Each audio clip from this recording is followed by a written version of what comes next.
புத்தாண்டு நல்வாழ்த்துக்கள். அதாவது நம்ம தமிழர்கள் தமிழ் புத்தாண்டை தான் நம்ம வந்து விசேஷமாக கொண்டாடணும் அப்படின்ற ஒரு அமைப்பில் வந்துட்டு இந்த தமிழ் புத்தாண்டு அப்படிங்கிறது வரக்கூடிய ஏப்ரல் 14 தொடங்க இருக்குது. நம்மளுடைய தமிழர்களுடைய ஒரு பண்பாட்டில், நம்மளுடைய கணித முறைகளில், நம்மளுடைய சாஸ்திர முறைகளில் முன்னோர்கள் வகுத்து கொடுத்தது எது அப்படின்னு கேட்டிங்கன்னா சித்திரை 1 தான் நமக்கு தமிழ் புத்தாண்டு. பிறக்க போகிற தமிழ் புத்தாண்டு இந்த சித்திரை 1 அப்படிங்கிறது விஸ்வாசு வருடம். அதாவது 60 வருடங்கள் தமிழருக்கு பிரபவ விவ சுக்ல பிரமோத்துத பிரமோத்பத்தி ஆங்கிரச ஸ்ரீமுக பவ யுவ தாது ஈஸ்வர வெகுதானியா அப்படின்ட்டு 60 வருடங்கள் தமிழ் வருடங்கள் கொடுக்கப்பட்டிருக்கு. அதில் 39வது வருடமானது விஸ்வாசு வருடம். இந்த வருடத்தை நோக்கி தான் நம்ம அடியெடுத்து வைக்கிறோம். நம்ம தமிழர்களுடைய கலாச்சாரப்படி பல்வேறு மதங்களும் பல்வேறு இனங்களும் பல்வேறு கலாச்சாரங்களும் இருந்தாலும் இந்த உலகத்தினுடைய ஆதி கர்த்தா, ஜோதிட சாஸ்திரத்தினுடைய ஆதி கர்த்தா அப்படிங்கிறவங்க தமிழர்கள் தான். அப்படிங்கிறதுல எல்லளவு கூட மாற்றம் இல்லை அப்படிங்கிறத நீங்கள் நல்லா புரிஞ்சுக்கணும். இந்த உலகத்துக்கு சாஸ்திரத்தையும் நாள்காட்டியும் வான சாஸ்திரத்தையும் தொகுத்து கொடுத்தவங்க யாருன்னு கேட்டால் நம்ம தமிழர்கள். நம்ம தமிழ் புத்தாண்டை நம்ம மற்றவங்களுக்கு கொடுத்துட்டு மற்றவங்களுடைய கேலண்டர் எடுத்து நம்ம பயன்படுத்திக்கிட்டு இருக்கோம். இது மிகப்பெரிய ஒரு தவறு. இந்த இடத்துல நம்மளுடைய தமிழ் புத்தாண்டை நம்ம பின்பற்றணும்னு சொல்லி ஒரு வேண்டுகோளை நம்ம வச்சுட்டு இந்த தமிழ் புத்தாண்டு எப்படி இருக்குது அப்படிங்கிற அமைப்பையும், தமிழ் புத்தாண்டு என்ன, தமிழ் புத்தாண்டுடைய சிறப்புகளையும் நம்ம வந்து பேசுவோம். நாள் என் செய்யும் வினைதான் என் செய்யும் என்னை நாடி வந்த கோள் என் செய்யும் கொடுங்கூற்று என் செய்யும் கூரேசர் இருந்தாலும் சிலம்பும் சதங்கையும் தண்டையும் சண்முகன் தோளும் கடம்பும் என் கண்முன் வந்து தோன்றினேன். அதாவது நம்மளுடைய தமிழ் கடவுள் அப்படிங்கிறவர் முருகன் தாங்க. அகத்தியருக்கு தமிழை கற்றுக் கொடுத்தவர் யாருன்னு கேட்டிங்கன்னா முருகன் தாங்க. முருகன் தான் தமிழ் கடவுள். அதாவது அவருடைய பிறப்பு வேணால் நம்ம வந்து சிவன் பார்வதி அப்படி இப்படின்னு நம்ம சொல்லலாம். ஆனால் தமிழுக்கென்ற ஒரு கடவுள், தமிழினுடைய ஆதி கர்த்தா அப்படிங்கிறவங்க யாருன்னு கேட்டிங்கன்னா முருகன் தான். ஸோ அதனால் நம்ம முருகனை வணங்கி நம்ம இந்த பதிவை தொடர்வோம். சித்திரை 1 அப்படிங்கிறது ஏப்ரல் 14 ஆங்கில கணக்குப்படி. ஆங்கில கணக்கை தயவு செஞ்சு யாரும் எடுத்துக்க வேணாம். ஆங்கில நாள்காட்டி தவறானது தான். இது வந்து நம்ம சவால்கிட்டே சொல்லலாம். ஒரு 15 நாட்கள் ஆங்கில நாட்காட்டியில் காணாமல் போய் அதை தேடி கண்டுபிடிச்சி அதுக்காக நாட்களை திருத்தின ஒரு வரலாறு நம்ம வரலாறு இருக்குது. நல்லா தெரிஞ்சுக்கோங்க. இன்னையிலேருந்து இன்னும் நூற்றுக்கணக்கான வருடங்களுக்கு கிரகணத்தை ஆதி காலத்திலே குறித்து வச்சுருக்காங்க நம்ம முன்னோர்கள். ஸோ அப்படிப்பட்ட நம்மளுடைய தமிழ் வருடப்பிறப்பான விஸ்வாச வருடப்பிறப்பு எப்படி நடக்குது அப்படின்னு பார்த்தீங்கன்னா, திங்கட்கிழமை அன்னைக்கு பிரதமை திதியில் சுவாதி நட்சத்திரத்தில் வஜ்ரம் நாமயோகத்தில் கௌளவ கரணத்தில் பிறக்க இருக்குது. இந்த சித்திரை 1 தாங்க கேரளாவில் ஐயப்பனுக்கு நடை திறப்பு முதல்ல நடக்கக்கூடிய நாள் அப்படின்னா சித்திரை விசு அப்படின்னு சொல்லுவாங்க. விசு அப்படின்னா சமப்படுத்துதல் அப்படின்னு பேர். சித்திரை விசு அப்படிங்கிறத கேரளாவில் விசேஷமாக கொண்டாடுறாங்க. ஏன்னா நம்மகிட்டேருந்து பிழிஞ்சு போன ஒரு மொழி வந்து மலையாளம் அப்படிங்கிறது. சரி, விஸ்வாசு வருடத்துக்கு நம்ம முன்னோர்கள் என்ன விளக்கம் கொடுத்துருக்காங்க அப்படின்னா, விஸ்வாசு அப்படின்ற சொல் வந்துட்டு நேர்மை, நீதி, செல்வம் அப்படின்னு உயர்ந்த ஒரு அர்த்தத்தை வச்சுருக்காங்க. நம்மளுடைய தமிழ் மொழிக்கு நம்ம தமிழ்லேயே அர்த்தங்கள் தேட வேண்டிய ஒரு காலகட்டம் வந்தாச்சு. சரி, இந்த விஸ்வாசு வருடம் அப்படிங்கிறது நேர்மை, நீதி, செல்வம் அப்படிங்கிற ஒரு அர்த்தத்தில் வருது இந்த சொல் அப்படிங்கிறது. இந்த விஸ்வாசு வருடத்துக்கு உண்டான பலன்களாக நம்ம முன்னோர்கள் என்ன சொல்லியிருக்காங்க அப்படின்னு பார்த்தீங்கன்னா, விஸ்வாசு வருடம் தன்னில் வேளாண்மை ஏறும், பசுமாடும் மாடும் பழிக்கும், சிசு நாசம், மறையோர்கள் வாழ்வார்கள், மாதவங்கள் மீறுமே, மற்றுலகில் உண்டு மலை அப்படின்னு சொல்லியிருக்காங்க. மற்றுலகில் உண்டு மலை அப்படின்னு முடிக்கிறாங்க. இதனுடைய அர்த்தம் என்னன்னு கேட்டிங்கன்னா, இந்த வருடம் விஸ்வாசு வருடம் அப்படிங்கிறது ஒவ்வொரு 60 வருடங்களுக்கு ஒரு முறை 39 ஆண்டாக பிறக்கக்கூடிய இந்த விஸ்வாசு வருடமானது வருகின்ற காலகட்டத்தில் எல்லாம் வேளாண்மை உயரும் அப்படின்னு சொல்லியிருக்காங்க. மாடும் பழிக்கும் அப்படின்னா நம்மளுடைய பசுமாடுகள் அப்படிங்கிறது நல்ல ஒரு முன்னேற்றத்தை அடையும். மாடு ஆடுகளுக்கு ஒரு நல்ல தீவனங்கள் கிடைத்து அதுவும் நல்ல செழித்து வரும். ஆதி காலத்தில் வந்து மாடை தான் செல்வமாக குறிப்பிட்டிருக்காங்க. இன்றைக்கி வந்து பணம் அப்படின்ற ரூபாய் தாள்களை நம்ம வந்து பணமாக குறிப்பிட்றோம். ஒரு முன்னோர்கள்லாம் வந்து மாடு எவ்வளோ இருக்குது, மாட்டினுடைய அந்த குப்பை வந்து வேஸ்ட்டெல்லாம் எங்கே ஒரு மனிதன் வந்து எங்கே சேகரிக்கிறானோ அதை போய் முதல்ல பார்ப்பாங்கங்க. அதை வச்சு தான் அவனுடைய செல்வம் என்னன்றதை குறிப்பிட்டு பொண்ணு கொடுக்குறதா இருக்கட்டும், பொண்ணு எடுக்கிறதா இருக்கட்டும், இதெல்லாம் நம்முடைய மரபில் இருந்து வந்த ஒரு விஷயம். ஸோ அப்போ இத்தனை மாடுகள் இருந்தால் தான் அவன் செல்வந்தன் அப்படின்ற ஒரு கான்செப்ட் வந்து முன்னோர்கள் நமக்கு காமிச்சிருக்காங்க. அப்படிப்பட்ட பசுமாடுகள் மாடும் பழிக்கும் அப்படின்ற ஒரு வார்த்தையை வந்து அங்கே குறிப்பிட்டிருக்காங்க. சிசு நாசம் அப்படின்ற வார்த்தையை சொல்கிறாங்க. மறையோர்கள் வாழ்வார்கள். மறையோர்கள்னு யாருன்னு கேட்டிங்கன்னா சமுதாயத்தில் முக்கியமாக இருக்கக்கூடிய பெரியவங்க, மற்றவங்களுக்கு வழிகாட்டக்கூடியவங்க வாழ்வாங்க அப்படின்ற சொல்லியிருக்காங்க. மாதவங்கள் மீறுமே அப்படின்ற ஒரு வார்த்தையும் வருது. மாதவங்கள் மீறும் அப்படின்னா ஒழுக்கக்கேடான செயல்பாடுகளில் மனிதர்கள் நடக்க வேண்டிய காலகட்டங்கள் வரும். ஒழுக்கக்கேடுனா என்னங்க? இந்த விரல் தான் ஒழுக்கக்கேடு, இந்த ஒற்றை விரல் தான். இந்த விரலை வச்சு தான் நம்ம பட்டன் அமுக்கிறோம், காசு வாங்கிட்டு அமுக்கிறோம். இதுதான் மாதவங்கள் மீறுமே அப்படின்றது. ஸோ அந்த மாதிரிலாம் இல்லாமல் மனசாட்சிக்கு துரோகம் செய்யாமல் யார் நீதி பரிபாலனம் செய்வாங்க அப்படின்றத தெரிஞ்சு சரியான வாக்களித்து நல்ல தலைவனை தேர்ந்தெடுக்க வேண்டிய காலகட்டங்கள் அப்படிங்கிறத இங்கே மறைமுகமாக இந்த விசுவாச வருடத்தினுடைய வெண்பா பாடல் அப்படிங்கிறது நமக்கு சுட்டி காட்டுது.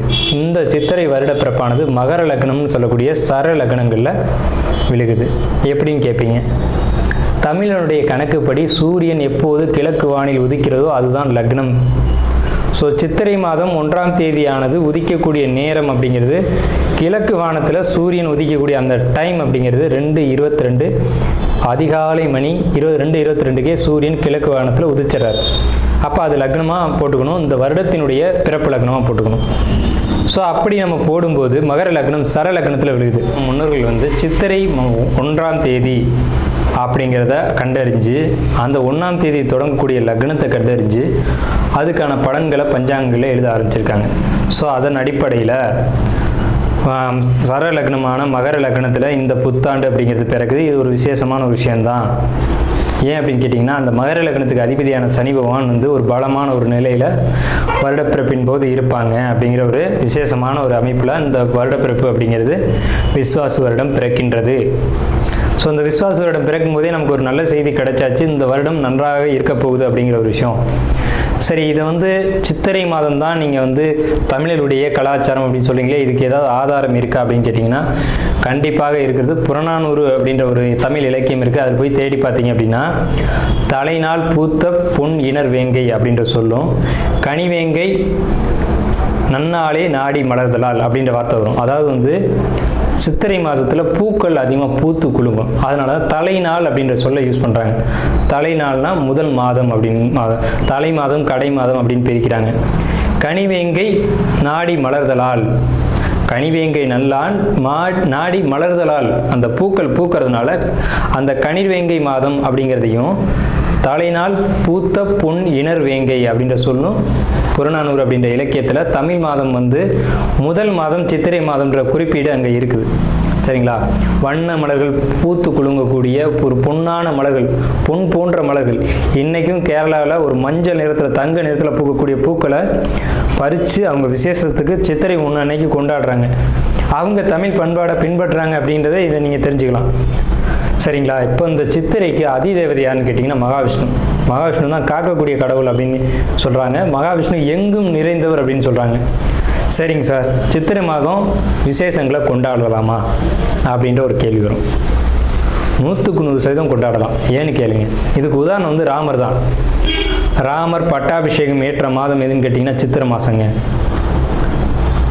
அப்போது விலக்கப்பட்ட மாதங்கள் அல்ல, இது விசேஷத்துக்கு ஏற்றுக்கொள்ளப்பட்ட மாதம் எதுன்னு கேட்டிங்கன்னா சித்திரை மாதம்தான். பகவத்கீதையிலே ஒரு வார்த்தை வருது, ருதுக்களில் நான் வசந்த ருதுவாக இருக்கிறேன் அப்படின்னு கிருஷ்ணன் சொல்கிறார். நம்மளுடைய வாக்கியம் இல்லை, இது பகவானுடைய சொல். அப்போ வசந்த ருது அப்படின்றது எதுன்னு கேட்டிங்கன்னா சித்திரை 1 தான் வசந்த ருதுனுடைய தொடக்கம். வசந்த காலம் அப்படிங்கிறது வெயில் காலம் அப்படின்னு தான் பேர், கோடை காலம் அப்படின்னு பேர். வசந்த காலமானது சித்திரை வைகாசி, இந்த 2 மாதத்தையும் வசந்த காலம் அப்படின்னு குறிப்பிடுறாங்க சமஸ்கிருதத்தில். அப்போ இந்த வசந்த காலம் எனக்கு பிடித்த ருது அப்படின்னு சொல்கிறாரு கிருஷ்ணர். ஸோ ராமர் பட்டாபிஷேகம் ஏற்றுக்கிட்ட ருது எது அப்படின்னு கேட்டிங்கன்னா சித்திரை மாதம். அப்போ சித்திரை மாதம் புது வீடு வாங்கலாம், புது வீடுக்கு கிரகப்பிரவேசம் பண்ணலாம், புது மனை எழுப்பலாம், மனை சம்பந்தப்பட்ட விஷயங்கள், மங்கள காரியங்கள் இது எல்லாம் செய்வதற்கு உகந்த மாதம் சித்திரை மாதம். சரி, அப்போ அந்த சித்திரை மாதம் பார்த்தீங்கன்னா சித்ரா பௌர்ணமி அப்படின்னு ஒன்று வரும். சித்திரை பௌர்ணமி அப்படின்ற ஒரு விசேஷம் வரும். சூரியன் மேசத்திலும் சந்திரன் துலாத்திலும் இருந்து சித்திரை நட்சத்திரம் வருகின்ற நாளில் பௌர்ணமி திதியானது உதிக்கும். ஒவ்வொரு தமிழ் மாதத்துக்கும் குறிப்பிட்ட நட்சத்திரத்தில் தான் பௌர்ணமி திதி வரும். அந்த திதி எந்த காலகட்டத்திலையும் மாறாது. அதனால தமிழர்கள் ரொம்ப நுட்பமானவர்கள் நம்ம சொல்கிறோம். வைகாசி மாதம் அப்படின்னு எடுத்துக்கிட்டோம்னா அந்த மாதத்துக்கு பேர் வைகாசின்னு ஏன் வந்தது அப்படிங்கிறது தெரியணும். விசாக நட்சத்திரத்தில் பௌர்ணமி உதிக்கும். மேச ராசியானது மே மாதம் நம்ம மேச ராசின்னு சொல்கிறோம், மேடத்தை மே அப்படின்னு சொல்கிறோம். நம்மக்கிட்டேருந்து எடுத்துக்கொண்ட ஒரு வார்த்தை ஆங்கிலத்தில். மேடம்ன்ற சொல்ல மேஷம், மேடம்ன்ற சொல்ல மே அப்படின்னு திரிச்சிருக்காங்க. இவ்வளோதான் விஷயம், சரிங்களா? மேடம் நம்ம குறிப்பிட்றோம் ராசியில், அதை மே மாதம் அவங்க குறிப்பிட்றாங்க. அப்போ இந்த பருவ காலத்தில் மே மாதம் வரக்கூடிய இந்த சித்திரை நட்சத்திரத்தில் தான் சித்திரை மாதம் பௌர்ணமி உதிக்கும். முழு நிலா, பெரிய நிலா உதிக்கும். சந்திரன் வந்து ரொம்ப பிரகாசமாக இருக்கக்கூடிய பௌர்ணமி திதியானது முதல்ல உதிக்கிற மாதம் சித்திரை மாதத்தில் தான் அவ்வளோ முழு நிலாவாக ஒலிக்கும். இந்த சித்ரா பௌர்ணமி அப்படிங்கிறது சித்திரகுப்தனுக்கான விசேஷ நாள். சித்திரகுப்தன் யாருங்க? யமனுடைய பிஏ, யமனுடைய கணக்காளி, யமனுடைய பணியாளர். இவரை வந்து இந்த மாதத்தில் விசேஷமாக கொண்டாடுறாங்க. நம்மளுடைய முன்னோர்கள் இறந்தவங்க இருக்காங்க அப்படின்னா அவங்க நல்ல ஆத்மாவா கெட்ட ஆத்மாவான்னு கணக்கு எழுதக்கூடியவர் சித்திரகுப்தன் தான். அந்த கணக்கு அவர் எழுதுறதுனால தான் சித்ரா பௌர்ணமி அன்னைக்கு நம்ம முன்னோர்களை கொண்டாடி விசேஷமாக வழிபாடு செய்கிறோம். தை 1 தமிழ் புத்தாண்டுன்னு கொண்டு வந்தாங்க. அதை முழுமையாக ஒரு வருடம் கூட அவங்களால கடைபிடிக்க முடியல. இன்னொரு வரைக்கும் அதுக்கான சரியான கணக்கீடுகளை அவங்களால கொடுக்க முடியலை. வார்த்தைக்கு தை 1 தான், இது வந்து நாங்கள் ஆதாரத்தை கண்டுபிடிச்சிட்டோம், எங்கள்கிட்ட இது இருக்குது அது இருக்குது அப்படின்லாம் சொன்னாங்க. ஆனால் ஒரு தெளிவான ஒரு விஷயத்தை அவங்களால கொடுக்க முடியல. அதுக்கான ஒரு காலண்டரையோ நாட்காட்டியோ அவங்களால கொடுக்க முடியல. சித்திரை 1 தான் தமிழர்களுக்கான புத்தாண்டு. அந்த புத்தாண்டை விசேஷமாக கொண்டாடணும். எப்படிலாம் கொண்டாடலாம் சார்? எப்படி கொண்டாடலாம்? சித்திரை மாதத்துக்கு முத நாளே அதுக்கு நம்ம தயாராகணும். நம்மளுடைய பாரம்பரிய உடைகளை அன்றைக்கி அணியணும். என்னது நம்ம பாரம்பரிய உடை அப்படின்னு கேட்டிங்கன்னா, தும்பப்பூ மல்லு வேட்டின்னு கேள்விப்பட்டிருப்பீங்க. மல்லு வேட்டி வந்து தும்ப நிறத்தில் தாங்க இருக்கும். தமிழருடைய உடை அப்படின்னு எடுத்துக்கிட்டிங்கன்னா, நம்ம வந்து வெயிலில் இருக்கக்கூடியவங்க, விவசாயம் பண்ணக்கூடியவங்க, உழைக்கக்கூடியவங்க, நமக்கு வந்து மல்லு வேட்டி தான் ஒத்து வரும். இந்த இப்போ கலாச்சாரம் மாறிடுச்சு, என்னென்னவோ உடைகள் அணிகிறாங்க. அதெல்லாம் நமக்கான உடை கிடையாது. தும்பப்பூ மல்லு வேட்டி தான் நமக்கான உடை. அப்போ இந்த மல்லு துணியை தான் நம்ம வஸ்திரத்தை அணியணும். மேல் சட்டை போடக்கூடிய வழக்கம் நம்மளுடைய கலாச்சாரத்தில் கிடையாது. அப்படி போடுறது ரொம்ப தவறான விஷயம். நம்ம தவறான விஷயத்தை நோக்கி போய்கிட்டுருவோம். ஒரு ஊசியில் குத்தி ஒரு துணியை நெஞ்சு நீங்கள் போட்டிங்கன்னா நீங்கள் தமிழர்களே கிடையாது. உறுதியாக சொல்லுவேன். வெறும் துணியை நூலில் கோக்காமல் அணிகிறவன் தான் உண்மையான தமிழன். இதை மறுத்து பேசவே முடியாது. இதுதான் உண்மையான வரலாறு. அதாவது ஒரு துணியை எடுத்து அப்படியே உடலில் சுற்றிக்கணும், அவன் தான் தமிழன். மேல் அங்கம் வந்து வஸ்திரம்ன்ற துண்டும், அது எவ்வளோ பெருசாக வேணாலும் இருக்கலாம், அது சின்னதாக வேணாலும் இருக்கலாம். அது அவங்களுடைய வசதியை பொறுத்தது. ஆனால் சுத்தமான மல்லுவாக இருக்கணும். மல்லுன்றது பருத்தி நூலால் செய்யப்பட்டது. நம்ம வந்து பருத்தியை உற்பத்தி செய்யக்கூடியவங்க. நம்ம நிலத்தில் தான் பருத்தி உற்பத்தி ஆகும். அதுக்கான சரியான மண் வந்து தமிழர்களுடைய மண் தான். உலகத்துக்கே ஆடையும் சாஸ்திரத்தையும் கற்றுக் கொடுத்தவங்க யாருன்னா தமிழன் தான். ஸோ இந்த மாதிரி பாரம்பரிய உடைகளை அணிஞ்சு நம்ம விசேஷத்தை கொண்டாடணும். பச்சடி செய்வாங்க அன்னைக்கு, சித்திரை 1 அன்னைக்கு பச்சடி செய்வாங்க. அன்றைக்கெலாம் யாருமே செய்யறதில்ல. வேப்பம்பூ பச்சடி, மாங்காய் பச்சடி இதெல்லாம் செய்வாங்க. அது ரொம்ப இனிமையாக இருக்கும். வேப்பம்பூ எப்படி சார் இனிமையாக இருக்கும்? செய்வாங்க சார், அதை இனிப்பாக செய்ய முடியும். பச்சடி செய்வாங்க.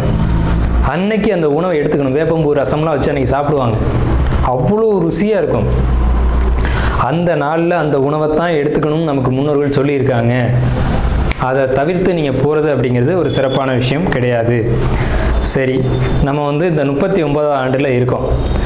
கலியுகாதி வருஷம் 5127ஆவது ஆண்டு இந்த விசுவாச வருடம் பிறக்குது. இந்த ஆண்டினுடைய ராஜா மந்திரி அப்படிங்கிறது சூரியன். இந்த ஆண்டினுடைய ராஜா மந்திரி அப்படிங்கிறது சந்திரன். அர்க்காதிபதி சூரியன், மேகாதிபதி சூரியன், சஸ்யாதிபதி குரு, சேனாதிபதி சூரியன், ரசாதிபதி சனி. இந்த ஆண்டினுடைய ராஜா அப்படின்னு சொல்லக்கூடியவர் சந்திரன் பலமாக இருக்காங்க. இந்த ஆண்டு தொடக்கத்திலே பலமாக இருக்காங்க. சனி பலமாக இருக்காங்க. சூரியன் பலமாக இருக்காங்க. சூரியன் எப்போவுமே வருஷ ஆண்டு பிறப்பு அப்படின்னாலே சூரியன் பலமாக தான் இருப்பார். அது என்ன ஸ்பெஷல்னு கேட்டிங்கன்னா, அந்த வீடு வந்து எந்த ஒரு பலகீனமும் அடையாமல் இருக்குது. மேசராசி. சஸ்யாதிபதி குரு அதீத பலத்தில் இருக்கார். எப்படின்னு கேட்டிங்கன்னா, பரிவர்த்தனை யோகத்தில் குரு சுக்கிரன் பரிவர்த்தனையில் தங்களுடைய வீடுகளை மாற்றிக்கிட்டு, பகைக்கிரகங்கள் தான் குரு சுக்கிரன், ஆனால் தங்களுடைய வீடுகளை பரிமாற்றம் செஞ்சுக்கிட்டு நல்ல ஒரு பலமான நிலையில் இருக்காங்க. இந்த வருஷம் மழை வந்து ரொம்ப அற்புதமாக பெய்யும். சகல ஜீவராசிகளுக்கும் உணவுகள் தட்டுப்பாடு இல்லாமல் கிடைக்கும். ரொம்ப பெரிய ஒரு அற்புதமான விஷயம். அன்னதானங்கள், கோயில் விசேஷங்கள் சிறப்பாக நடக்கும். ஆனால் அந்த புனித யாத்திரைக்குள் போகக்கூடியவங்களுக்கு இந்த விஸ்வாச வருடம் அவ்வளோ சிறப்பாக இல்லை. அங்கே சில நெருக்கடிகள், தொந்தரவுகள் இருக்கலாம் அப்படின்ற ஒரு சின்ன மைனஸ் மட்டும்தான் இருக்குது. அதே நேரத்தில் உணவு உற்பத்திகள் அப்படிங்கிறது அதிகரிக்கும். மழை நல்லா பொழியும். அணு ஆயுத உற்பத்திகள் அதிகமாக இருக்கும். ஆயுதங்கள், இரும்பு, எஃகு போன்ற விஷயங்களுடைய உற்பத்தி அதிகரிக்கும். மருத்துவத்தில் இந்திய தேசம் முதலிடத்தை வகிக்கும். வட மாநிலங்களில் வெள்ள பாதிப்புகள் ஏற்படும். மின்சார தடைகள் அடிக்கடி ஏற்படும். பேட்டரி வாகனங்கள் அதிகரிக்கும். பெரும்பாலும் இந்த பெட்ரோலியம் சம்மந்தப்பட்ட வாகனங்கள் அப்படிங்கிறது குறையும். தங்கம், வெள்ளி உளைச்சல் அப்படிங்கிறது உச்சத்தை அடையும். விலை உச்சத்தை அடையும். தங்கம், வெள்ளியை பொறுத்த வரைக்கும், ஆபரணங்களை பொறுத்த வரைக்கும் விலை உச்சத்தை அடையும். ஆனால் விலையும் அதிகம் அடையும் போதெல்லாம் அந்த விற்பனையும் அதிகமாகும். நல்ல லாபங்கள் கிடைக்கும். அதிகமாக தங்க நகைகளை வாங்கி அணியக்கூடியதும் சேமிக்கக்கூடியதும் இந்த ஆண்டு மக்கள் செய்வாங்க. சுரங்கம், பெட்ரோலியம், கிணறு இதை பொறுத்த வரைக்கும் விபத்துக்கள் ஏற்படுத்தி கொண்டே இருக்கும். பெண்களுக்கு அவமரியாதைகளும் பாலியல் தொந்தரவும் நடைபெறும். இது ஒரு மைனஸ் தாங்க. பூச்சி, கருவண்டு இந்த மாதிரியான விஷயங்கள் அதிகரிக்கும். வெங்காயம், தக்காளி, பூண்டு, மாங்காய், புளி இதனுடைய உற்பத்தியும் அதிகமாக இருக்கும். விலையும் அதிகமாக இருக்கும். மனிதர்களுக்கு இந்த நடைப்பயணம் போகக்கூடியவங்களுக்கு மட்டும் கொஞ்சம் தொந்தரவுகள் இருக்குங்க. இது இந்த ஆண்டினுடைய பலனாக இருக்குது. இந்த ஆண்டு எப்படி கொண்டாடணும் அப்படின்றத பற்றி நம்ம பேசணும், சரிங்களா? அப்போ அந்த நாளில் புத்தாடைகள் அணிஞ்சு விசேஷமாக நம்ம அதுக்கு முத நாளே தயாராகிடணும். சித்திரை கனி காணுதல் அப்படின்னு சொல்லுவாங்க. சித்திரை கனி காணுதல் தமிழர்களுடைய ஒரு மரபான பண்பாடு. இந்த சித்திரை மாதத்துக்கு முத நாளே அதுக்கான ஏற்பாடுகள்லாம் செஞ்சு வச்சுட்டு நீங்கள் அடுத்த நாள் புத்தாண்டு பிறக்கும்போது அந்த சித்திரை கனி காணுதலோடு நீங்கள் தொடங்குனீங்க அப்படின்னா இந்த புத்தாண்டு ரொம்ப பெரிய விசேஷத்தை உங்களுக்கு கொடுக்கும். நீங்கள் 12 ராசிகளில் எந்த ராசியில் பிறந்திருந்தாலும் உங்களுக்கு ஏற்றம் தான் அப்படிங்கிறதுல மாற்றுக்கிறதுக்கு இடமில்லை. 12 ராசிகளுக்கும் யோகத்தை கொடுக்கக்கூடிய ஒரு ஆண்டு தான் இந்த சித்திரை புத்தாண்டு பிறப்பு, விஸ்வாச வருட பிறப்பு. விஸ்வாசு அப்படின்னாலே விஸ்வாசம் அப்படின்ற சொல்ல ஒரு தெரிந்த சொல்ல தான் நம்ம பார்க்குறோம். நேர்மையாகவும் மக்கள் செயல்படுவாங்க, நீதியோடு நடந்துக்குவாங்க. நீதி என்னன்றது தெரியும். தலைமையில் இருக்கக்கூடியவங்களுக்கு கொஞ்சம் தொந்தரவுகள் வரும். தலைமை அப்படின்னா உங்களுக்கு தெரியும், அரசாங்கத்தில் அரசியலில் இருக்கக்கூடியவங்களுக்கு தொந்தரவுகள் வருது அப்படிங்கிறதெல்லாம் மாற்றுக்கிறதுக்கு இடமில்லை. இதை பலர் சொல்லலாம், பலர் மறுக்கலாம். நடக்கும்போது சில விஷயங்கள் நீங்கள் தெரிஞ்சுக்கிங்க. புத்தாண்டினுடைய பிறப்பானது சிம்ம மாந்தியில் தொடங்குகிறது. அப்போ தலைமையில் இருக்கக்கூடியவங்க யாருன்னு நம்ம குறிப்பிட்டு சொல்ல முடியாது. எல்லாருமே தலைமை தான். அந்த பார்லிமெண்ட்டு, அதே மாதிரி நாடாளுமன்றம், இந்த மாதிரி இடங்களுக்கு போகக்கூடியவங்க எல்லாருமே தலைமை தான். இவங்களுக்கு மட்டும் கொஞ்சம் எச்சரிக்கையாக இருக்கணும் அப்படின்ற காலகட்டம். உடலையும் மனதையும் தைரியமாக பார்த்து கொள்ள வேண்டும் அப்படின்ற காலகட்டம் இந்த விஸ்வாச வருடம். அதே சமயத்தில் நீதி, நேர்மை யாரெல்லாம் கடைபிடிக்கிறீங்களோ உங்களுக்கு இந்த விஸ்வாச வருடம் உங்களை விசுவாசமாக காப்பாற்றும் அப்படிங்கிறதுலேயும் மாற்றுக்கிறதுக்கு இடம் இல்லைங்க. ஸோ நம்மளுடைய இந்த வீடியோ பார்த்த அனைவருக்கும் நன்றிகள். இப்போ மிதுன ராசியில் முதல் பங்காக இருக்கக்கூடியது மிருகசீட நட்சத்திரம் 3-4 பாதங்கள். இந்த மிருகசீட நட்சத்திரம் 3-4 பாதங்களுக்கு விஸ்வாச வருடம் எப்படி இருக்கும் அப்படின்னு பார்த்தீங்கன்னா, உடல் ஆரோக்கியத்தை பொறுத்த வரைக்கும் ரொம்ப நல்லாயிருக்கும். வெளியூர், வெளிநாடு பயணங்கள் உங்களுக்கு உண்டு. அதன் மூலமாக ஆதாயங்களும் யோகங்களும் உண்டு. உடல் பருமனாக இருக்கிறவங்க, இழைக்கணும்னு நினைக்கிறவங்க உடம்பு இழைக்கும். வெளிநாடு போகிற அமைப்பை பொறுத்த வரைக்கும் நீங்கள் நல்லபடியாக பயன்படுத்திக்கோங்க. ஒரு முறை உங்கள் சுய ஜாதகத்தையும் வெளிநாடு போகிறதுக்கான யோகங்கள் இருக்கா அப்படிங்கிறத பார்த்துக்கோங்க. பிரச்சனைகள் இல்லை. மிருகசீடத்தை பொறுத்த வரைக்கும் பாசிட்டிவான விஷயங்கள் தான் நிறைய இருக்குது. உடல் ஆரோக்கியம் நல்லாயிருக்கும். வெளியூர் போகலாம், வெளிநாடு போகலாம். உங்களுக்கு வருமானங்கள் அதிகரிக்கக்கூடிய காலகட்டம் தான். காலபுருஷனின் 3வது ராசியான மிதுன ராசி இந்த விஸ்வாச வருடம் எப்படி இருக்கும் அப்படிங்கிறது நம்ம இந்த வீடியோவில் பார்க்குறோம். விஸ்வாச ஆண்டு பிறக்கிறது அப்படிங்கிறது சித்திரை 1ஆம் தேதி, மார்ச் 14. இந்த விஸ்வாச வருடம் தொடங்கி இது 60 தமிழ் ஆண்டுகளில் விஸ்வாஸ் 39வது ஆண்டாக எடுத்துக்கிறாங்க. இந்த விஸ்வாசு எல்லாருக்குமே நல்லாயிருக்கும். அதில் மிதுன ராசிக்கு விஸ்வாச ஆண்டு பாசிட்டிவாக இருக்கா நெகட்டிவாக இருக்கா அப்படிங்கிறத நம்ம இந்த வீடியோவில் பார்க்குறோம். மிதுன ராசி நேயர்களுக்கு தமிழ் புத்தாண்டு வாழ்த்துக்கள். நாள் என் செய்யும், வினைதான் என் செய்யும், என்னை நாடி வந்த கோள் என் செய்யும், கொடுங்கூற்று என் செய்யும், கூரேசர் இருதாலும் சிலம்பும் சதங்கையும் தண்டையும் சண்முன் தோளும் கடம்பும் என் கண்முன் தோன்றிடினேன். இந்த மிதுன ராசி அப்படிங்கிறது காலபுருஷ தத்துவத்தில், அதாவது மேஷம், ரிஷமம் அப்படின்னு எண்ணி வரும்போது 3வது ராசி. இது முழுக்க முழுக்க அறிவு சார்ந்த ஒரு ராசி. அறிவு சார்ந்து பயணிக்கக்கூடியவங்க மிதுன ராசிக்காரங்க. நகைச்சுவை பண்ணுறது, காமெடி பண்ணுறது, அறிவு சார்ந்த ஒரு மீடியா தொடர்பு, எழுத்துத்துறை, கவிதை, கட்டுரைகள் எழுதுறது, இது சம்பந்தப்பட்ட தொடர்புடைய எல்லாருக்குமே மிதுன ராசியாக தான் இருப்பீங்க. இந்த மிதுன ராசிக்காரங்களை பொறுத்தவரைக்கும் உங்களுடைய குணம் எப்படி இருக்கும் அப்படின்னா, ஒரு ஆணவம் மிக்க குணம். ஆணவம்னா நமக்கு தான் அறிவு இருக்குது அப்படின்னு நினைக்கக்கூடிய ஒரு எண்ணம் உங்களுக்கு அதிகமாக இருக்கும். நம்மளை விட எல்லோரும் ஒரு படி கீழே தான் இருக்கணும் அப்படின்ற எண்ணம் இருக்கும். ஏன்னா அறிவு அதிகமாச்சு அப்படின்னாலே அது கொஞ்சம் தொந்தரவு கொடுக்கும் உங்களுக்கு. ரகசியங்களை உங்களுக்கு காப்பாற்ற தெரியாது. நெருங்கிய நண்பர்களாக இருப்பாங்க, அல்லது நீங்கள் தான் அவங்கள அனுசரித்து போயிட்டுருப்பீங்க. அவங்கள உங்கள் கைக்குள்ளே வச்சு பார்த்துக்கிட்டு இருப்பீங்க. ஆனால் அவங்கள பற்றின ரகசியத்தை பப்ளிக்கில் உடச்சிருவீங்க. ஸோ அப்போ அவங்களுக்கு என்ன ஆகும், மனசு உடஞ்சி போயிடும் இல்லையா? இந்த மாதிரியான குணம்லாம் உங்களுக்குள்ளே தான் இருக்கும். இது எப்படின்னா, அர்ஜுனனும் கிருஷ்ணரும் மாதிரி. அர்ஜுனனை காப்பாற்றினதும் கிருஷ்ணர் தான், அர்ஜுனனை அழித்ததும் கிருஷ்ணர் தான். இதே சமயத்தில் அர்ஜுனன் கிருஷ்ணர்கிட்ட இருந்ததுனால தான் அவன் பொழைச்சான். அறிவு எங்கே அதிகமாக இருக்கோ அங்கே கொஞ்சம் சிக்கலம் இருக்கும். கிட்டத்தட்ட கிருஷ்ணர் பண்ணின சேட்டைகள் எல்லாமே உங்கள்கிட்ட அதிகமாக இருக்கும். மிதுன ராசிக்காரங்க அல்லது மிதுன லக்னக்காரங்களாக இருந்தாலும் சரி, எல்லா செயல்களிலும் தன்னுடைய கை ஓங்கி இருக்கணும் அப்படின்ற எண்ணம் உங்களுக்குள்ளே இருக்கும். ரகசியத்தை காப்பாற்ற மாட்டீங்க, ரகசியத்தை காப்பாற்ற முடியாது. உங்களுக்கு ஏசி ஒத்துக்காதுங்க. அதிகமாக காற்றோட்டமாக இருக்கணும் அப்படின்னு நினைப்பீங்க, வெட்ட வெளிகளில் இருக்கணும் அப்படின்னு நினைப்பீங்க. அழகு சம்மந்தப்பட்ட விஷயங்களில் உங்களுக்கு ஈடுபாடுகள் அதிகமாக இருக்கும். பள்ளி, கல்வி, கற்றுக்கிறது, கலைகளை கற்றுக்கணும் அப்படின்ற எண்ணம் உங்களுக்குள்ளே எப்போவுமே அதிகமாக இருந்துக்கிட்டு இருக்கும். இந்த குணமுடைய உங்களுக்கு இந்த விசுவாச ஆண்டு எப்படி இருக்கும் அப்படிங்கிறத நம்ம பார்க்குறோம். இந்த ஆண்டினுடைய கிரக நிலை அமைப்பு அப்படிங்கிறது, உங்கள் ராசிக்கு உங்கள் ராசியின் மேலே சந்திரன், உங்கள் சந்திரன் மேலே குரு. நீங்கள் மிதுன ராசி, உங்களுக்கு மிதுனத்தில் தான் சந்திரன் இருக்கும். மிதுன லக்னக்காரங்களுக்கு லக்னம் மிதுன லக்னமாக இருக்கும், அதன் மேலே குரு. உங்கள் ராசிக்கு 3ஆம் இட கேது, உங்கள் ராசிக்கு 9ஆம் இட ராகு, 10ஆம் இட சனி. இதுதான் கிரக அமைப்பு அப்படிங்கிறது. இந்த கிரக அமைப்பு என்ன பலன்களை கொடுக்க போகுது? நம்ம கிரகங்களை பற்றி அதிகமாக பேச வேண்டியதில்லை, பலன்களை அதிகமாக எடுத்துக்குவோம். மிதுனம் அப்படின்னு சொன்னாலே அறிவு சார்ந்த ராசி அப்படின்னு நம்ம சொன்னோம். 10ஆம் இடத்துல சனி இருக்காங்க. 10ஆம் இடத்து சனி இருப்பிடத்தை மாற்றி கொடுக்கும் அப்படின்ற ஒரு அமைப்பு ஜோதிடத்தில் உண்டு. நீங்கள் இடம் மாற போகிறீங்க அல்லது மாறிட்டீங்க, மாறுறதுக்கான அமைப்பை தேடிட்டு இருக்கீங்க. புதிய ஆன்மீக பணிகளை நீங்கள் கையில் எடுப்பீங்க. ஆன்மீகம் சம்மந்தப்பட்ட ஒரு விஷயத்தை நீங்கள் செஞ்சு முடிச்சுக்கணும் அல்லது செய்யணும் அப்படின்ற ஒரு அமைப்பு. இதனால் உங்களுக்கு பொருளாதார கஷ்டங்கள் ஓரளவுக்கு வரதான் செய்யும். பொன்னவன் 12 ஏற மாதே பொன்றாமன் கையம்பால் ராவணன் மாண்டான் அப்படின்றது பாடல். எடுப்புலேயே நெகட்டிவாக சொல்கிற மாதிரி தெரியும்.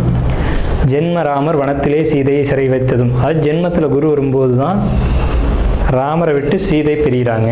இப்போ உங்களுக்கு ஜென்ம குரு அப்படின்னு சொல்லி பயமுறுத்துவாங்க. அதெல்லாம் நீங்கள் நம்ப வேண்டாம். அப்படிலாம் நடக்குமான்னு கேட்டிங்கன்னா நடக்காது. பாசிட்டிவான விஷயங்கள் உங்கள் ஜாதகத்தில் நிறைய இருக்குது. என்ன பாசிட்டிவான விஷயம்? உங்கள் ராசிக்கு 5, 7, 9 குரு பார்க்குறாங்க. ஒரு ஜாதகத்தில் 5, 7, 9 குரு பார்க்கக்கூடிய காலகட்டம் அப்படிங்கிறது மிக பிரம்மாண்டமான பெயர், புகழ், அந்தஸ்து, கௌரவம், வருமானம் இதெல்லாம் கொடுக்கும் அப்படிங்கிற மறுபுறத்தையும் பார்க்கணும். இது என்னென்னா, பழைய சுருதி பாடல்களை அப்படியே எடுத்துக்கணும் அப்படிங்கிறது இருக்கக்கூடாது. பழைய பாடல்கள் பழிக்கும் தான், பழிக்காமல் போகாது. ஆனால் அதில் பல அர்த்தங்கள் பொதிஞ்சிருக்கும். அதை நம்ம பிரித்து எடுக்கணும். இப்போ குரு உங்களுக்கு ராசி மேலே இருந்து 5ஆம் இடம், 7ஆம் இடம், 9ஆம் இடத்தை ஒரு சேர பார்க்கும் காலங்கட்டம் அப்படிங்கிறது கணவன் மனைவி உறவில் ஒரு அன்னோன்யம், அண்டர்ஸ்டாண்டிங் அப்படிங்கிறது வரும். அது இருந்தாலே போதுமானது இல்லை. கணவன் மனைவி உறவு சிறப்பாக இருக்குது அப்படின்னா வாழ்க்கையில் எப்படிப்பட்ட ஒரு சிக்கல், ஒரு பிரச்சனை அப்படின்றது வந்தாலும் அது நிவர்த்தி பண்ணக்கூடிய ஒரு சப்போர்ட்டிவ் அப்படிங்கிறது உங்களுக்கு கிடைக்குது. இந்த 5ஆம் இடம் அப்படிங்கிறது குழந்தைகளுடைய எதிர்காலத்தை குறிக்குது. குழந்தைகள் வெளியூர், வெளிநாடு போய் படிக்கக்கூடிய அமைப்பு அப்படிங்கிறது தடையின்றி அது நடக்கும். படிப்பு குழந்தைகளால் நீங்கள் பெருமை அடையக்கூடிய ஒரு காலகட்டம் அப்படிங்கிறது இந்த காலகட்டம் தான். இப்போ என் பொண்ணு 10th படிக்கிறா, +2 படிக்கிறா, நல்ல மார்க் வருமா சார் அப்படின்னா கண்டிப்பாக பெரிய மார்க் ஸ்கோர் பண்ணி உங்களை பெருமைப்படுத்துவாங்க. சமுதாயத்தில் உங்களை ஒரு அங்கீகாரத்தில் கொண்டு போய் வைப்பாங்க. இவங்களுடைய அம்மா, இவங்களுடைய அப்பா அப்படிங்கிற இடத்துல கொண்டு போய் இவங்களை வைக்கிறது அப்படிங்கிறது இந்த விசுவாச ஆண்டில் தான் நடக்கும். ஸோ அப்படிப்பட்டவங்களுக்கு வாழ்த்துக்கள், என்னுடைய முதல் வாழ்த்துக்கள். அப்புறம் பார்த்தீங்கன்னா, அப்போ ஒரு சொத்து வரணும் சார், வராமல் பெட்டிங்கில் நிற்கிது, வருமா அப்படின்னு கேட்டிங்கன்னா நிச்சயமாக அந்த ப்ராப்பர்ட்டி உங்களுடையது. உங்களுக்கு உரிமை உள்ள ப்ராப்பர்ட்டியாக இருந்து நீங்கள் உங்களுக்கு நேர்மையான முறையில் அது சேரணும் அப்படின்ற ஒரு அமைப்பு இருந்ததுன்னா கண்டிப்பாக அது உங்களை வந்து சேரும். அதில் இது நாள் வரைக்கும் இந்த தங்கு தடைகள் அப்படிங்கிறது திடீர்னு காணாமல் போயிடும். ஸோ சொத்து ப்ராப்பர்ட்டி இந்த இஷ்யூஸ் அப்படிங்கிறதுலாம் இனி இருக்காது. வீடு வாகனம் இதெல்லாம் சேர்க்கக்கூடிய ஒரு அமைப்பு காலகட்டம் அப்படிங்கிறது இந்த காலகட்டத்தில் உண்டு. புதிய வீடு வாங்கணும் அல்லது புதிய சொத்து வாங்கணும். அது வீடாக இருக்கலாம், வாகனமாக இருக்கலாம், இயந்திரமாக இருக்கலாம், ஏதோ ஒன்றா இருக்கலாம். ஆனால் சொத்துக்கள் உங்களுக்கு சேரும் அப்படிங்கிற மாற்று கருத்துக்கு இடமில்லை. நீண்ட தூர பயணங்கள், நீண்ட தூரம் போய் குலதெய்வத்தை வழிபாடு செய்கிறது, புனித பயணங்கள் அப்படிங்கிறதெல்லாம் உங்களுக்கு இந்த காலகட்டத்தில் குறிப்பாக நடைபயணமாக போகிறது அப்படிங்கிற ஒரு பழமையான வழிபாடுகள் அப்படிங்கிறதுலாம் இந்த காலகட்டத்தில் விசுவாச ஆண்டில் தடைப்பட்ட காரியங்கள் இப்போ வந்து அது தடைகள் நிவர்த்தியாகி நீங்கள் அந்த வழிபாட்டை எடுத்து செய்யக்கூடிய காலகட்டம். உங்கள் முன்னோர்கள் செஞ்சு வந்த புண்ணிய காரியங்கள், தர்ம காரியங்கள் இது நாள் வரைக்கும் விட்டு போயிருந்தாலும் அது இந்த ஆண்டு திரும்பவும் இதெல்லாம் செஞ்சுருந்தாங்கப்பா, நீங்கள் இதை செய்யணும் அப்படின்னு யாரேனும் ஒருத்தர் வந்து உங்களுக்கு ஒரு வழிகாட்டியாக இருந்து அதை எடுத்து கொடுத்து அதை நீங்கள் செஞ்சு உங்களுடைய பாவ கணக்குகளை குறைத்து கொள்ளக்கூடிய புண்ணிய கர்மாவை சேர்த்து கொள்ளக்கூடிய ஆண்டு இந்த விஸ்வாச ஆண்டு. அதனால தான் விஸ்வாசுக்கு நீதி, நேர்மை, செல்வம் அப்படின்ற பெயரை கொடுத்துருக்காங்க. இந்த தமிழ் புத்தாண்டான 39வது வருடமான விஸ்வாச ஆண்டு அப்படிங்கிறது உங்களுக்கு புதிய வீடு, புதிய வாகனம், புதிய சொத்து சேர்க்கைக்கான காலகட்டம்.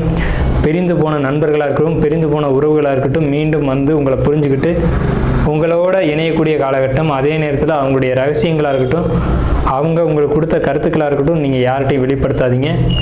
பேச்சினால தேவையற்ற கெட்ட பேரை நீங்கள் சந்திக்கக்கூடிய காலகட்டம். அதை மட்டும் நான் உறுதியாக சொல்கிறேன்.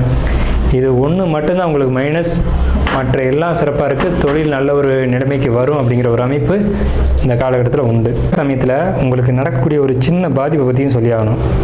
என்னென்னு கேட்டிங்கன்னா, நகை ஆபரணங்களை பொறுத்த வரைக்கும் நீங்கள் கவனமாக வச்சுக்கணும். உறவுகளை பொறுத்த வரைக்கும் யாரையும் நம்பி ஜாமீன் கையெழுத்து போட வேண்டாம். நகை சம்மந்தப்பட்ட விஷயங்கள், ஆபரணங்கள் சம்மந்தப்பட்ட விஷயங்கள், நண்பர்கள், கூட்டாளிகள் அப்படின்னு சொல்லி யாருக்கும் கொடுக்கறது, வாங்கிறது, அதே மாதிரி ஜாமீன் கையெழுத்து போடுறது, இது சார்ந்த விஷயங்களை பொறுத்த வரைக்கும் நீங்கள் குறைச்சிக்கோங்க. அதை குறைச்சிக்கிறது தான் நல்லது அப்படிங்கிற ஒரு அமைப்பு. ஸோ எல்லா வகையிலும் உங்களுக்கு ஏற்றம் இருந்தாலும் உங்களுக்கு சின்ன ஒரு டிராபேக் மட்டும் இருந்தது, அதையும் நம்ம சொல்லிட்டோம். உங்களுக்கான பரிகாரம் அப்படின்னு நம்ம பார்க்கும்போது, ரோஹிணி நட்சத்திரம் வரக்கூடிய நாளில் முடிந்த வரைக்கும் கிருஷ்ணர் வழிபாடு அப்படிங்கிறது உங்களுக்கு மிகப்பெரிய ஒரு ஏற்றத்தை ஏற்படுத்தி கொடுக்கும். உங்களுக்கு பாதிப்புகள் அப்படிங்கிறது இல்லை, இருந்தாலும் ஏதேனும் உங்கள் ஜாதக ரீதியாக, சுய ஜாதக ரீதியாக, பிறப்பு ஜாதக ரீதியாக பாதிப்புகள் ஏற்படுத்தக்கூடிய அமைப்பில் இருந்துச்சு அப்படின்னா அதை சரி செய்யறதுக்கான ஒரு அமைப்பு அப்படிங்கிறது இந்த அமைப்பில் உங்களுக்கு வந்து இந்த ரோகிணி நட்சத்திரத்தின் அன்னைக்கு கிருஷ்ணர் வழிபாடு பண்ணுறது மூலமாக நிவர்த்தி செய்து கொள்ளலாம். கிருஷ்ணர் வழிபாடு, அதுவும் குறிப்பாக ரோகிணி வழிபாடுன்றது மிதுன ராசிக்கு மட்டுமல்ல எல்லாருக்கும் பொதுவான ஒரு ஏற்றத்தை கொடுக்கக்கூடிய ஒரு அமைப்பு தான். அதில் மிதுன ராசிக்கு மட்டும் அதிகபட்சமான நற்பலன்களை வழங்கும். ஒருவேளை தெரிஞ்சோ தெரியாமலோ ஏதோ ஒரு பாதிப்புகள் ஏற்படும் அப்படின்ற ஒரு நிலை வந்தாலும் கூட அதுக்கு வருமுன் தடுப்போம் அப்படின்ற மாதிரியான ஒரு அமைப்பில் இந்த பாதிப்புகள் வந்து விலகி போகிறதுக்கான ஒரு நல்ல அமைப்பு தான் இது. முடிந்த வரைக்கும் கிருஷ்ணர் தேரில் இருக்க மாதிரியான படங்களை நீங்கள் அதிகமாக பயன்படுத்துங்க. நாரதர் படம் இருந்தது அப்படின்னா வீட்டில் ஒட்டி வைங்க. இதெல்லாம் உங்களுக்கு ஏற்பட வேண்டிய பாதிப்புகளை நிவர்த்தி செய்யும். நன்றியும் வாழ்த்துக்களும் மிதுன ராசிக்கு.